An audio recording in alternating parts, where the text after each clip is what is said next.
Hello and welcome to this episode of Class is in Session. I'm your host, Ashley Stevens, and this show highlights the latest happenings inside HBCU classrooms, public policy issues facing these historic institutions, and we also shine a light on administrators, students, and alum who are doing major things. But also in Classes in Session, we take a look at issues that are impacting the Black community, whether in health, education, business, or the arts. And in a sense, we take you to class with us so that you can learn too. We're excited to do that across the month of October for Breast Cancer Awareness Month. So our very special featured guest is a powerful voice and advocate in this space. She is bold, beautiful, brilliant, and fashionable. Nina Parker is outspoken as an Emmy-nominated TV host, and she uses her voice to shine a light on health disparities and advocate for health equity. After her mother's battle against breast cancer and her own personal health scare, Nina has a purpose-fueled passion to offer education and resources on triple-negative breast cancer, an aggressive form of the disease that disproportionately affects Black women. And as October is Breast Cancer Awareness Month, the fashion designer and media personality shares how her family's story has turned into a mission of impact and inspiration. I'm so excited, y'all, to welcome the one and only fabulous Nina Parker. Hello, Nina. Hello. So excited to have. Listen, I know you were on the move always, on camera, hosting things. I saw a Lifetime movie recently. You were on the move. So we thank you for being here at Black Enterprise with us. Yes, thank you for having me. I'm so excited to talk to you. Awesome. Well, we're excited to learn more. I know a lot of people see you on the screens and whatnot, but let's just take a step back and tell us where you grew up and how you got your start in media. Oh, yeah. Oh, we really want to go back. Yes. I grew up in Northern California. I'm originally from Sacramento. I went to college and got my broadcasting degree from San Francisco State University in the Bay Area. So, I'm a Northern Cali girl and really got my start as an intern working at Cron 4, which was the NBC affiliate at the time. And really got my start there, started from the ground and got my start in local news. Didn't love local news as much as I thought I would, and transitioned into working in LA and starting from the bottom all over again there. And really got my start at TMZ as a runner, getting lunches, and it really just grew from there, from a runner to a producer to on-camera talent, and then went on to work at CBS, E! News, and was able to really grow my television career from moving to LA. I love to hear that. And, often speaking to college students, I always encourage them, listen, you may not start out at the top. Nina Parker just sat here and told you she started from the bottom and worked her way up. I love that you have had such a diverse, a range of experience that got you to where you are. I think that's important to share with young people. Absolutely. Absolutely. I've been all over the place.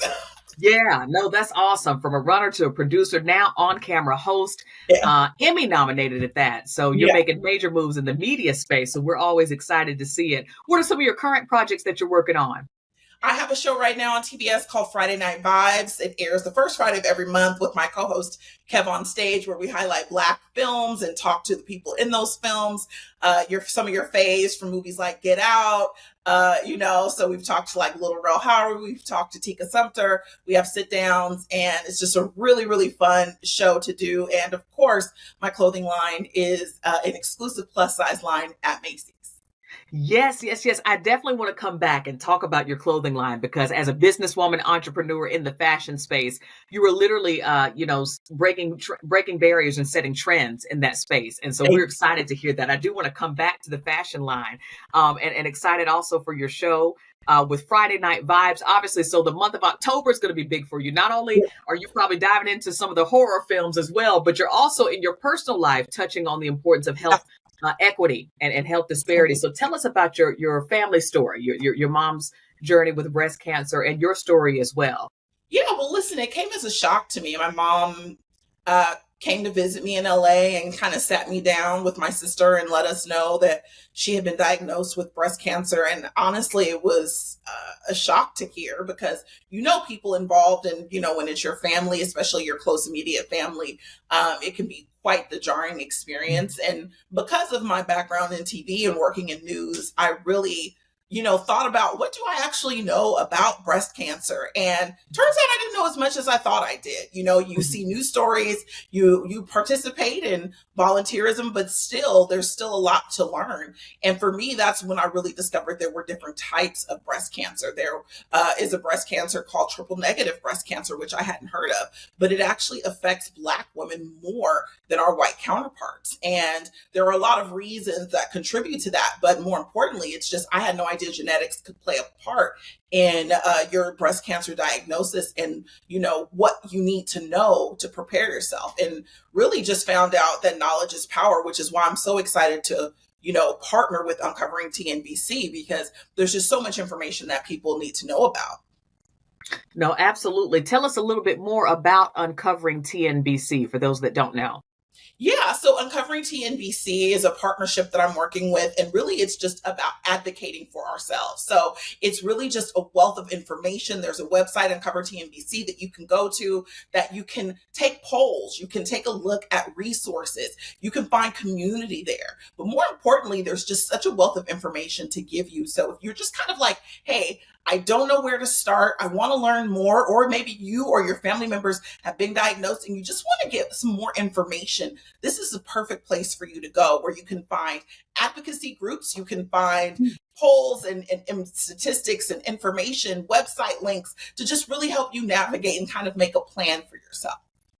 Got it. And speaking of making a plan, when your mom sat down and told you and your sister the news, what was the plan from there? What was her course of treatment? Yeah. And then how did it prompt, any action or awareness for you and your sister to get screened or get tested? Or did it prompt you to do it earlier than you would have based on your age?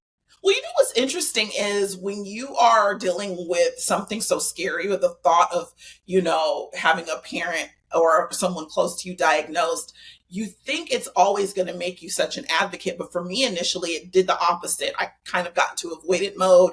I really didn't know how to show up. And I didn't really know how to show up for myself also, because when you're supporting someone who's going through that process, you kind of need some mental support too, to try to handle the emotional bandwidth that it comes with. But, we learn and we grow and you make some mistakes. And more importantly, I delayed my screening for a couple of years because I was too afraid to get to get my screening. And eventually my doctor was like, look, girl, like, you can't avoid this away. And it really forced me in life to just kind of stop procrastinating and deal with things head on, because with your diagnosis, it's the more, the earlier detection, the better. Getting your screenings, making sure that you are on top of your health is the best way that you can advocate for yourself. And that's the simplest way to do it. It's just start by going and getting your screenings. Got it. And you know what? I think that's important for our audience to hear, for folks that are here tuning in. We're with Nina Parker, TV host and also fashion designer. The fact that you said you avoided the reality of what was based on your mom's situation, right? That you did not become an overnight advocate, that it made you a little bit apprehensive and nervous about, well, what could this mean for me? So how old were you when you got your first screening? And how often should we be advocating for women to be getting screenings, and starting at what age? Well, listen, I think there are traditional ages that you're supposed to start with. But for me, what I've learned, and speaking with other women who have been through this process, I sat down with 4 amazing women who had been diagnosed with triple negative breast cancer. And one of them had got her diagnosis before the age of 30. So I think if you're doing your self screenings and something doesn't feel right, if you're noticing symptoms, it's important to go to your doctor, no matter whatever age, to get the proper help and diagnosis. And it's important to have that relationship with your doctor where you can have these open and honest discussions and feel seen and heard. So that's something that I am a big advocate for. I mean, obviously, traditionally, I believe they tell women to go at the age of 40 and above. But again, we've learned the statistics are happening it's happening earlier. So it's important to pay attention to our bodies and make sure that you're getting that screening if you feel like something is off. And then, of course, the traditional screening starts over the age of 40 and starting to just do that annually. So it's once a year. Got it. That's really important. You're right. I guess for different genetic factors, family history, there are all types of reasons why women may get screened at different ages. I'm thankful my mom is celebrating 7 years as a breast cancer survivor this year. We're super excited to have her with us. And around that time, I was in my mid 30s and the doctor found a lump on my breast as well at that time. And it did turn out to be benign, what was called a Right. fibroadenoma. But I do get screened regularly because of that. Yeah. Have you dealt with, or had any scares where you thought, oh goodness, Yeah. I'm not sure what this is. Let me go get it checked out. I did. My first screening, was really, and this is the thing, and of course, because of different rules or things for me, I had to go in alone. So I was really, really nervous. I was texting with my mom during the process, but I went in and I got, my mammogram. And I got a 3D mammogram as well as an ultrasound for my own experience. And they did find a lump. And so, of course, I freaked out. And I think that's natural. No matter how much information you have, when you hear something like that, you freak out. But I remembered, the resources that I had available to myself. And I said, this is the reason why you're here. And then ultimately, when with further prognosis, which, by the way, they had nothing to compare it to because it was my first mammogram. And what I want to tell a lot of women is that, a lot of times if they don't have anything to compare to, they don't know what your breasts look like. And so they may call you back just to get a comparison. And so you have to continue to come in. And that's what happened with me. And I didn't know that was common, and that actually happens quite a bit. And so for me, again, it was benign. But it was, it was a rough couple of weeks for me while I had to kind of go back and forth and get further testing and things done. And, I continued to go every 6 months for 2 years. I had to go every 6 months to just make sure that there wasn't any change. And I just in August did the last round of having to go every 6 months and was given the all clear that everything was fine. But it's, and I'm so grateful for that. But I felt so equipped with information. And in that diagnosis and being told, there is a lump, I was able to talk to other girlfriends who were like, oh, this happened to me. And I'm like, why have we not talked about this before now? I'm like, girl, you could have saved me some stress. So it really opened up some really cool dialogue between my girlfriends and myself about advocating for ourselves. And really, that's one of the reasons why I was so excited to partner with MERCK and do Uncover TNBC, because there's just so many things that we want to help dispel, and ways to, sometimes when you just hear someone else going through it, where there's these stories of support on the website, it makes you feel a lot better. Right. Well, I'll say I just want to cheers and congratulations, and excited to hear that all is clear for you, and that you were staying on top of your health, Yeah. right? Like actively getting screened every 6, you were getting checked. I think that's really important that you remain proactive You instead have of to, just responsive. it's something where I think we think the doctors will nag us and be honest, but the truth is they're juggling so many patients, and it's something that we just have to make sure we're doing for ourselves. And of course, there will be that support there from your medical provider, but I think it's important that we own the fact that this is our body, this is our health, and we want to make sure that we're doing everything that we can to stay on top of things. Love that. Own the fact that it's our body and Yeah. our health we have to stay on top of. That's powerful. Yeah. Powerful words from Nina Parker. Nina, you're working with MERCK Uncover TNBC, Yes. triple negative breast cancer. Do we know why it is more common in Black women? There's a lot of factors. Some of the reasoning, obviously we found that genetics has played a part in it, but some of the reasoning is, there's disparities within the wealth disparity. So there are people who, may not have coverage. They may not have, the right coverage or the right healthcare provider to be able to assist them. We know that, listen, Black women have a hard time in the healthcare system and when they're asking and seeking help. And that's why it's really important to have that relationship with your healthcare provider and know that, listen, you have the freedom for yourself. I think a lot of times we feel like we're in class and we have to listen to the teacher, but you should have a relationship where it feels like it's a community, where it feels like this is a partnership and you're not just being told what to do. And so I think it's really important that people feel like they can ask questions. And so I think with Black women we've found that there are a lot of societal factors that contribute to that. And also, unfortunately, Black women aren't being screened as much. And the problem with triple negative breast cancer is that it's a more aggressive form of cancer. And that's why it's so important to get those screenings. So if you're advocating for yourself, you're getting those screenings, we're going to help turn those numbers and create a less of a deficit. Got it. Creating less of a deficit. That's very important. I know here in my home state of South Carolina, there's a legislative push to expand Medicaid. I know a group that's working really hard on that, the American Cancer Society's Mm, Cancer Action Network. They're working very hard because what that would do is provide health care and fill in the gap for more than 340,000 South mm, Carolinians. And a lot of that means early and accurate detection, screenings, yeah, and then subsequent treatment. I mean, a lot of times what's happening, people who are in this healthcare gap, by the time they get screened or tested, the yeah. stage of cancer is pretty progressive. That's what You we know, so find, it, Mhm. not to interrupt you, but that's what it No, seems to be, is like those, the screenings seem to be the real big missing part, is that that's just not anything that you can put off. That's something that you have to stay diligent about. This does affect you everywhere, and where you live can affect your health care. So that's incredibly important. But really what we want to do is just make sure that no matter what stage you're at, where you're at, if you don't know you're covered, you can go to Uncover TNBC and really be able to utilize some resources there. And again, there's groups there, there's wealth of information. There's even like a chart to show you how to talk to your doctor if you don't know what questions to ask. And that's really what we want to provide people with, that information to be able to have those conversations. got it, got it. No, this is super helpful. And that website is uncovertnbc.com. Is that Yes. correct?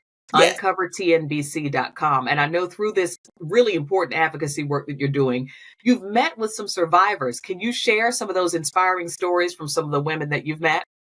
Yeah, I mean, listen, I've met with quite a few, and I did a sit down with four women who are amazing. And again, the age range was vast. There was a woman in her 30s, women in their 40s and 50s. And the interesting thing is they all found this strength to when they didn't think they would have it.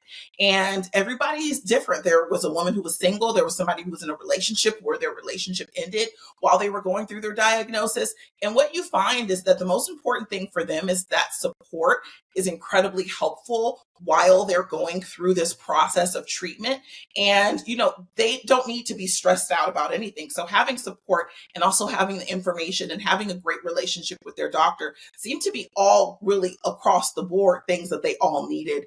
And they all partnered with MERCK as well to really get the word out so that women understand and know how to process this. And, I've stayed in touch with these women. They're amazing. And, listen, the strength of Black women is something else. So, to be able to go out and advocate after they've been through so much is nothing short of amazing.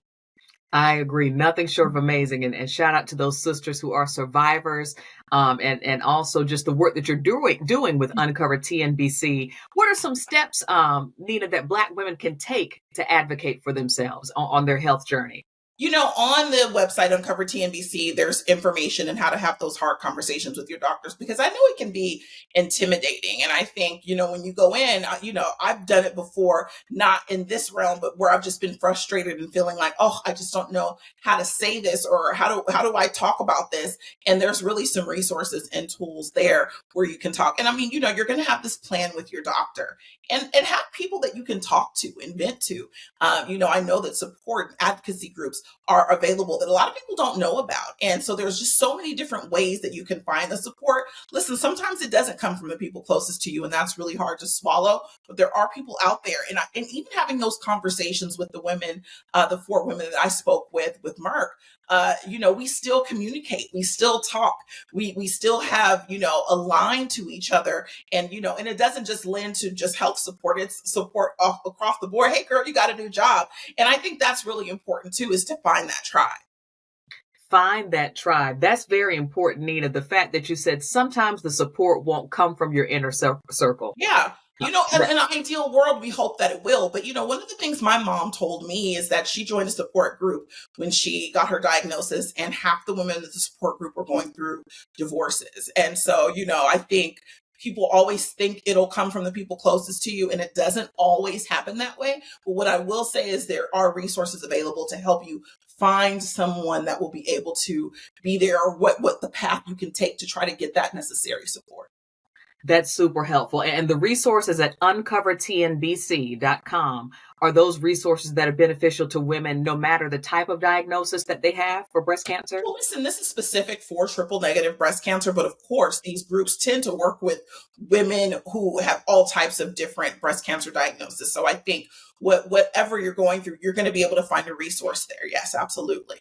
Got it. Nina, you shared so much about your journey, your family story, your personal scare, how at first it began as avoidance. Hey, I don't want to deal with this Yeah. issue, to now you are fully embracing it. Why is it so important for you to be a part of this awareness and education and advocacy work to empower other Black women to know about triple negative breast cancer specifically?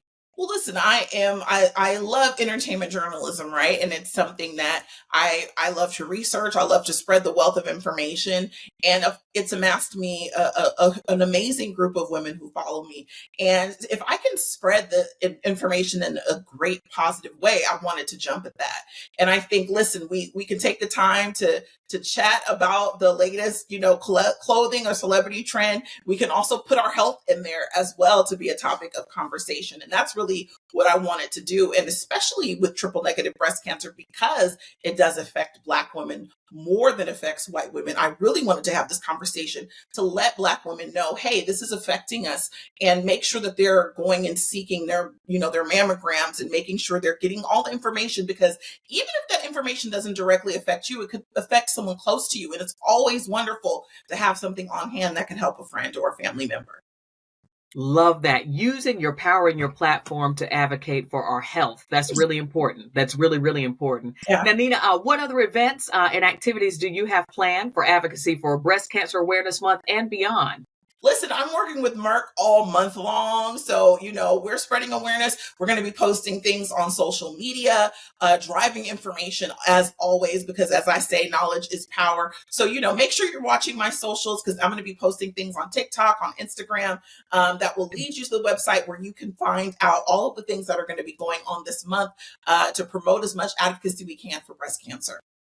Got it. Well, we love to see it. So folks, stay posted on Nina Parker's social channels for all the latest and greatest in her work that she's doing to advocate for and empower and educate us on triple negative breast cancer. Nina, in the midst of all you're doing as an advocate, like I said, obviously you always got a microphone in your hand on TV, on movies. We're so excited to see it. But also here at Black Enterprise, we want to highlight you as a businesswoman.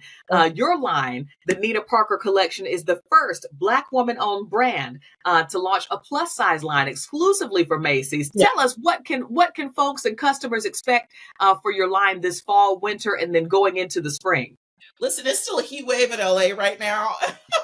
So it's I understand people are not ready to buy jackets, but in other places, when you're ready, our fall line has just launched, and we have some really amazing, cool, cozy, and chic fall outfits that are coming out. I've just branched out into outerwear. So for those people that are in really cold climates, you're going to have some options available there. And I'm just really excited. My fall collection is probably one of my most favorite that I've done. It's just hitting stores, and it's also available on the Macy's website right now.